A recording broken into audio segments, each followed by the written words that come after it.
السلام علیکم ورحمۃ اللہ وبرکاتہ۔ الحمد للہ رب العالمین والعاقبۃ للمتقین والصلاة والسلام علی سید النبین وعلی آلہ وصحبہ اجمعین، اما بعد۔ اعوذ باللہ من الشیطان الرجیم، بسم اللہ الرحمن الرحیم۔ وفی ذلک فلیتنافس المتنافسون۔ خواتین و حضرات، آج جو باب ریاض الصالحین کا آپ کے سامنے ہے، آخرت کے کاموں میں شوق اور اللہ تعالیٰ نے جو کچھ دیا اس پر شکر گزاری۔ گویا آخرت کے کاموں میں شوق اور شکر گزاری کا بیان۔ سب سے پہلے آخرت کے کاموں میں شوق۔ قرآن میں کہا گیا سورۃ المطففین میں کہ جنت کے بارے میں ہی رغبت کرنے والوں کو رغبت کرنی چاہیے، یعنی آدمی کو چاہیے کہ جنت کی جتنی زیادہ خواہش ہو، جتنا زیادہ اس کو حاصل کرنے کی تمنا ہو، شوق ہو، اتنا زیادہ اپنے اندر پیدا کرنا چاہیے، کیونکہ جس چیز کی شوق ہوتی ہے، خواہش ہوتی ہے، رغبت ہوتی ہے، تو آدمی اس کو حاصل کرنے کے لیے کوشش کرتا ہے۔ لہذا آدمی کو چاہیے کہ زیادہ سے زیادہ اپنے اندر شوق پیدا کرے، رغبت پیدا کرے۔ آئیے ایک حدیث ہے، سہل بن سعد رضی اللہ عنہ اس کے راوی ہیں کہ رسول اللہ صلی اللہ علیہ وسلم کے پاس پینے کی ایک چیز لائی گئی، کوئی مشروب، دودھ بھی ہو سکتا ہے یا کوئی بھی چیز ہو سکتی ہے۔ آپ صلی اللہ علیہ وسلم نے اسے نوش کیا، یعنی اسے کچھ پیا، اور آپ صلی اللہ علیہ وسلم کی عادت تھی کہ جو چیز آپ کے پاس ہوتی تھی آپ اپنے ساتھیوں کو بھی دیتے تھے۔ لہذا آپ نے دینے کے لیے اپنے سیدھے طرف دیکھا، اور طریقہ یہ بھی ہے کہ جب آپ مجلس میں ہیں تو کوئی بھی چیز داہنے والوں کو دینا چاہیے، سیدھے جانب والوں کو۔ تو آپ نے دیکھا کہ سیدھے جانب ایک چھوٹا بچہ ہے اور بائیں جانب بڑے بڑے صحابہ ہیں۔ تو آپ نے سوچا کہ پہلے صحابہ اکرام جو بڑے ہیں، عمر میں ہیں، نیک ہیں، متقی پرہیزگار، ان کو پہلے دیا جائے، لیکن شریعت کا طریقہ یہ ہے کہ چیز سیدھے جانب سے دی جائے، اور سیدھے جانب ایک چھوٹا بچہ ہے، مطلب بالکل چھوٹا بھی نہیں، اتنا کہ سمجھ بوجھ ان کو تھی۔ تو آپ صلی اللہ علیہ وسلم نے اس بچے سے اجازت پوچھا کہ اے بچے، فقال للغلام اتأذن لی ان اعطی ہؤلاء، کیا تم مجھے اجازت دیتے ہو کہ میں یہ چیز ان لوگوں کو پہلے دے دوں جو تمہارے سے عمر میں، تقوی میں، علم میں، سب میں بڑے ہیں؟ فقال الغلام، تو جو بچہ تھا وہ بھی کوئی معمولی بچہ نہیں تھا، لا واللہ، قسم اللہ کی نہیں، یا رسول اللہ، اللہ کے رسول، نہیں، لا اوثر بنصیبی منک احدا، میں نہیں چاہتا ہوں کہ آپ کی زبان سے جو چیز لگی ہوئی ہے، آپ کے منہ سے جو چیز لگی ہوئی ہے، وہ چیز میرے علاوہ میں کسی کو دوں، لہذا آپ مجھے پہلے عنایت فرمائیں۔ فطلہ رسول اللہ صلی اللہ علیہ وسلم فی یدہ، لہذا آپ صلی اللہ علیہ وسلم نے بھی پیالہ اس لڑکے کے ہاتھ پہ رکھ دیا، یعنی دے دیا، چونکہ اصول ہے کہ چیز سیدھے طرف سے دینا ہے، اور سیدھے طرف بچہ تھا تو اس کا حق تھا، اور آپ صلی اللہ علیہ وسلم اس کا حق مارنا نہیں چاہا۔ اچھا، اب بچے نے کیوں ایسا کیا؟ اس سے یہ پتہ چلتا ہے کہ اسلام میں بڑوں کی اہمیت نہیں، بڑوں کا ادب نہیں، احترام نہیں۔ یقیناً اس بچے کے دل میں بھی بڑوں کا ادب احترام تھا، لیکن ایک محبت نبی کہ نبی کریم صلی اللہ علیہ وسلم سے ایسی محبت، آپ صلی اللہ علیہ وسلم سے ایسا تعلق کہ آپ صلی اللہ علیہ وسلم کی زبان مبارک سے جو چیز لگی ہوئی تھی، آپ صلی اللہ علیہ وسلم نے اس کو استعمال کیا اور آپ سے بچا ہوا تھا، تو انہوں نے اسے تبرک سمجھ کر یا برکت سمجھ کر یا شوق اور خواہش کی وجہ سے انہوں نے اس چیز کو اپنے لیے مناسب سمجھا، اسی لیے انہوں نے ایسا کیا۔ تو اگر کبھی کبھی ایسا ہو تو یہ چیز درست ہے، شرط یہ ہے کہ دل میں بڑوں کا احترام، ادب، یہ سب کچھ ہونا چاہیے۔ بڑوں کا ادب احترام بھی، یہ بھی شریعت ہے، شریعت کا حکم ہے، شریعت کا تقاضا ہے۔ آپ جانتے ہیں یہ بچہ کون تھا؟ حضرت عبداللہ ابن عباس حضرتوں کا رام آتا ہے۔ یہی حضرت عبداللہ ابن عباس ہیں جن کے علم، فضل اور تقوی کے لیے آپ صلی اللہ علیہ وسلم نے دعا کی تھی کہ ان کو قرآن کی سمجھ عطا فرما، اور اللہ نے ان کو بہت زیادہ سمجھ عطا فرمایا تھا۔ اب شکر گزاری کیسے کریں دیکھیے۔ حضرت ابو ہریرہ سے روایت ہے کہ نبی کریم صلی اللہ علیہ وسلم فرماتے ہیں کہ ایک بار ایوب علیہ السلام کو نبی غسل کر رہے تھے۔ اللہ تعالیٰ نے ان کو آزمانے کے لیے غسل خانے میں جب وہ غسل کر رہے تھے، اچانک سونے کے ٹڈیاں، سونے کے چھوٹے چھوٹے ٹڈیاں ان کے غسل خانے میں آ کر گرنا شروع ہو گئیں۔ ایوب علیہ السلام اسی حالت میں اپنے دونوں ہاتھوں سے بھر بھر کر ایک کپڑے میں وہ سارے سونے کی ٹڈیوں کو جمع کرنے لگے۔ اللہ تعالیٰ نے ان کو پکارا، فناداہ ربہ عز وجل یا ایوب الم اکن اغنیتک عما ترى، کیا ایوب، کیا میں نے تم کو ایسا مال نہیں دیا ہے کہ تم اس کو جمع کر رہے ہو؟ تو ضروری بات ہے کہ نبی تھے، مال دولت بھی اللہ نے ان کو سب کچھ دیا تھا، تو اس کے پیچھے نہیں پڑنا چاہیے تھا، لیکن ان کا جواب سنیے، قال بلا وعزتک، اے اللہ اس میں کوئی شک نہیں، تیرے عزت و جلال کی قسم کہ آپ نے ہمیں سب کچھ نوازا ہے، ولیکن لا غنا بی عن برکتک، لیکن آپ جو کچھ برکت کے طور پر مجھے دیں گے میں اس کی ناشکری نہیں کروں گا۔ گویا یہ نعمت میں آپ کا شکر ادا کرنے کے لیے لے رہا ہوں، ناشکری کرنے کے لیے نہیں۔ تو معلوم یہ ہوا کہ اگر جائز طریقے سے مال، دولت، اسباب ہوتے ہوئے بھی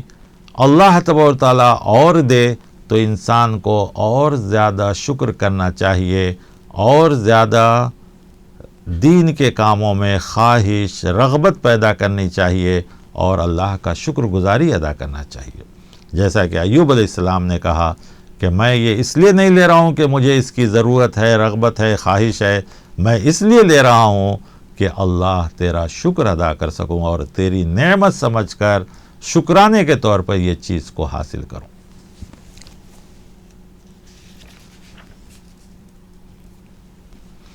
اسی طرح آدمی کو جب مال ملے اور یا دولت ملے یا کوئی بھی چیز ہو تو اس کو کیسی مثال بننا چاہیے اور اس کی زندگی کیسی ہونی چاہیے۔ حضرت عبداللہ ابن عمر رضی اللہ تعالیٰ عنہ سے ایک روایت ہے، وہ کہتے ہیں کہ رسول اللہ صلی اللہ علیہ وسلم نے فرمایا، لا حسد الا فی اثنین، رجل آتاہ اللہ القرآن فہو یقوم بہ آناء اللیل و آناء النہار، کہ ایک آدمی جس کو اللہ تعالیٰ نے قرآن کا علم دیا ہے تو وہ آدمی اس کو پڑھتا ہے، صبح شام رات ہمیشہ اس کی تلاوت میں لگا رہتا ہے، آناء اللیل و آناء النہار، صبح و شام اس کی تلاوت میں لگا رہتا ہے۔ تو دوسرا آدمی اگر کسی کو ایسا دیکھے کہ ارے یہ آدمی کو قرآن سے بڑا شغف ہے، بڑا شوق ہے، بڑا جذبہ ہے، تو ہم اللہ سے کہہ سکتے کہ اللہ کاش اگر ایسا ہی مجھے علم دے، یا ایسی ہی آواز مجھے دے، یا ایسا ہی قرآن کا علم مجھے دے تو میں بھی ایسا کروں گا، تو یہ چیز جائز ہے۔ دوسرا وَرَجُلٌ آتَاهُ اللَّهُ مَالًا، اور ایک آدمی جس کو اللہ تعالیٰ نے مال دیا ہے، فَهُوَ يُنْفِقُ آنَاءَ اللَّيْلِ وَآنَاءَ النَّهَارِ، تو وہ دن کی گھڑی ہو، شام کی گھڑی ہو، دن رات ہو، وہ لوگوں پر خرچ کرتا ہے، تو ایسے مال والے کو دیکھ کر کوئی آدمی اللہ سے دعا کر سکتا ہے، کاش اللہ مجھے بھی ایسا مال دیا ہوتا تو میں بھی ایسا ہی دن رات خرچ کرتا۔ یہ حسد بھی جائز ہے۔ باقی کے کسی بھی چیز میں حسد جائز نہیں ہے۔ تو قرآن کی تلاوت سے مراد اس کے احکام کو بھی بجا لانا ہے، اور مال ضرورت مندوں میں خرچ کرنا، یہ دونوں چیزوں میں اگر صحیح جذبہ ہے تو اللہ تعالیٰ کے رسول صلی اللہ علیہ وسلم فرماتے لا حسد الا فی اثنین، تو ایسے دو عادتوں والوں سے آدمی حسد کر سکتا ہے کہ کاش مجھے بھی مال ہوتا، مجھے بھی علم ہوتا تو میں بھی اس علم کو ایسے خرچ کرتا، خود بھی عمل کرتا، دوسروں کو عمل کی دعوت دیتا، اور مال ہوتا تو میں بھی اس مال کو دوسروں پہ خرچ کرتا۔ حضرت ابو ہریرہ رضی اللہ عنہ سے ایک روایت ہے، وہ کہتے ہیں کہ بہت سے مہاجرین میں جو ضرورت مند لوگ تھے وہ رسول اللہ صلی اللہ علیہ وسلم کے پاس آئے، اور وہ کہنے لگے کہ اللہ کے رسول صلی اللہ علیہ وسلم، جو لوگ مالدار ہیں، دولت والے ہیں، وہ ہمیشہ بلند درجے حاصل کر لیتے ہیں مال خرچ کر کے، نمازیں تو ہم بھی پڑھتے ہیں، نمازیں وہ بھی پڑھتے ہیں، روزہ نماز ہم بھی رکھتے ہیں، روزہ وہ بھی رکھتے ہیں، لیکن اللہ نے ان کو مال دیا ہے تو وہ مال صدقہ، خیرات، زکوٰۃ کر کے ہم سے فضیلت میں آگے بڑھ جاتے ہیں۔ آپ ہمیں کوئی ایسی چیز بتلائیے کہ ہم بھی وہ کریں اور ان کے درجے یا ان کے جیسی نیکیاں ہم بھی حاصل کریں۔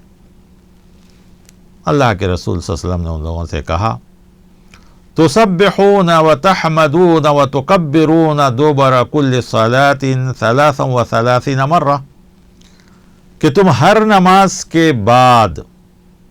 33 مرتبہ سبحان اللہ، 33 مرتبہ الحمدللہ، اور 33 مرتبہ اللہ اکبر۔ بعض دوسری روایت میں 34 بار آیا ہے، یا یہ آیا کہ یہ تینوں 33 بار کہہ کر آخر میں ایک بار لا الہ الا اللہ وحدہ لا شریک لہ لہ الملک و لہ الحمد وہو علی کل شیء قدیر پڑھ لیا کرو تاکہ 100 ہو جائے۔ صحابہ کرام اس کو لے لیے، خوش ہوئے، اور ہر فرض نماز کے بعد یہ کرنے لگے۔ آخر میں یہ بات مال والوں کو پہنچ گئی،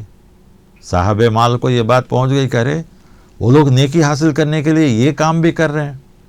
صاحب مال بھی یہ کام شروع کر دیے، وہ لوگ بھی یہ ذکر، اذکار، تسبیح، تحمید، تکبیر اللہ تعالیٰ کی کرنے لگے۔ اب یہ جو غربا صحابی تھے یہ پھر پریشان ہوئے، کہا کہ اب تو وہ نیکی میں ہمارے برابر سے بھی پھر بڑھ گئے۔ پھر پیارے نبی صلی اللہ علیہ وسلم کے پاس آئے اور اللہ کے رسول صلی اللہ علیہ وسلم سے انہوں نے اپنی شکایت کی۔ فقال رسول اللہ صلی اللہ علیہ وسلم ذالک فضل اللہ یؤتیہ من یشاء، یہ اللہ کا فضل ہے، اللہ جسے چاہے اسے دیتا ہے، لہذا تم لوگ فکر نہ کرو، تم سے جتنی ہو سکے نیکیاں کرو، آگے بڑھنے کی کوشش کرو، فضل میں، شکر میں، اللہ تعالیٰ کی کبریائی میں، اللہ تعالیٰ کی بڑائی میں، ان سب چیزوں میں تم آگے بڑھنے کی کوشش کرو۔ تو معلوم یہ ہوا کہ آخرت کے عمل کا شوق ہونا چاہیے، جو بھی چھوٹا سے چھوٹا عمل ہو، اللہ نے زبان کے ذریعے، مال کے ذریعے، جسم کے ذریعے، جس کے ذریعے سے بھی ہو سکے، کسی بھی چھوٹی سی چھوٹی نیکی کو بھی حقیر نہیں سمجھنا چاہیے، اور بڑی سے بڑی نیکی تو بڑی ہی ہے۔ لہذا اس میں دیکھیے صحابہ کرام جن کے پاس مال نہیں تھا لیکن نیکیوں کی خواہش تھی ان کے پاس، رغبت تھا ان کے پاس، خواہش تھی کہ ہم نیکی میں آگے بڑھیں، درجات حاصل کریں، تو انہوں نے آ کے آپ صلی اللہ علیہ وسلم سے عمل پوچھا۔ تو ہمیں بھی چاہیے کہ نیکیوں کے راستے تلاش کریں، جو بھی نیکی کا راستہ ہے اس کو معمولی نہ سمجھیں اور اس کو کرتے رہیں۔ لیکن جو لوگ نیکیوں میں آگے بڑھے ہیں وہ بھی خوش و خرم نہ ہو جائیں کہ ہم تو نیکیاں کر رہے ہیں، ہماری کیا نہیں، ان کو بھی چاہیے کہ بڑی سے بڑی نیکی ہو یا چھوٹی سی بھی چھوٹی نیکی ہو، اس کو نہ چھوڑیں بلکہ اس کو حاصل کریں اور اس کو جاری رکھیں۔ اس کے بعد اسی میں ایک اور بات یہ ہے کہ آدمی کبھی گناہ کو بھی معمولی نہ سمجھے، کیونکہ گناہ بھی نیکیوں کو کھا جاتی ہے۔ لہذا ایک طرف اگر ہم نیکیاں کر رہے ہیں تو دوسری طرف ہمیں گناہوں سے بھی بچنا ہے، کیونکہ گناہ کو بھی ہم معمولی سمجھ کر اگر کرتے ہیں تو وہی چھوٹے چھوٹے گناہ ایک دن بڑے گناہوں میں تبدیل ہو جاتے ہیں، اور وہ گناہیں اگر بڑھتی گئی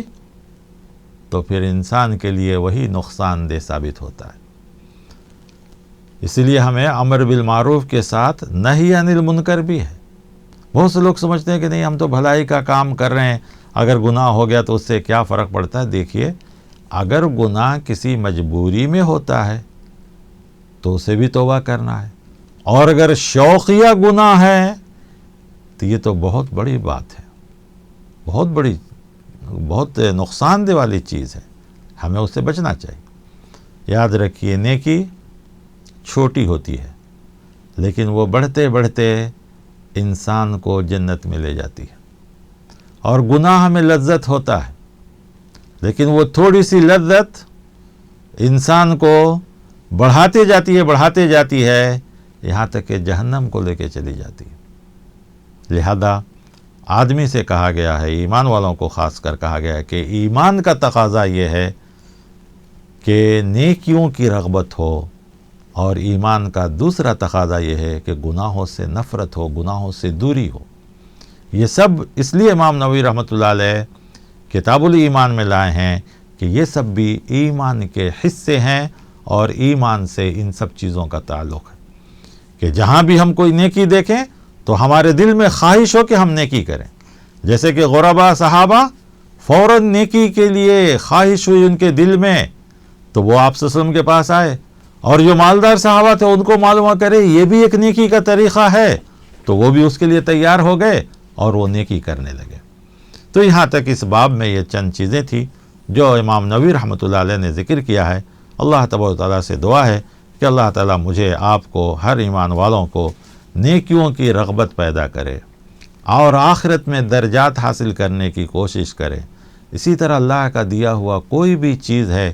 تو اس کا ہمیشہ شکر گزاری کریں، اور اللہ تعالیٰ جتنا دے اتنا زیادہ شکر کریں۔ جیسے کہ ایوب علیہ السلام کا واقعہ آیا کہ انہوں نے اللہ کی نعمت کو اس لیے حاصل کرنا چاہا کہ اللہ کا شکر گزاری کریں، اس لیے نہیں کہ اس دولت کی ان کو ہوس یا لالچ یا ضرورت تھی، بلکہ وہ اللہ کی نعمت سمجھ کے اللہ کی شکر گزاری کے لیے انہوں نے اس کو لیا۔ تو ہمیں اللہ تعالیٰ جتنی چیزیں دیے ہیں سب پر ہم اللہ کا شکر کریں، اللہ کی شکر گزاری کریں۔ آمین۔ وصلی اللہ تعالی وعلی آلہ وصحبہ اجمعین۔ آمین برحمتک یا ارحم الراحمین۔ السلام علیکم ورحمۃ اللہ وبرکاتہ۔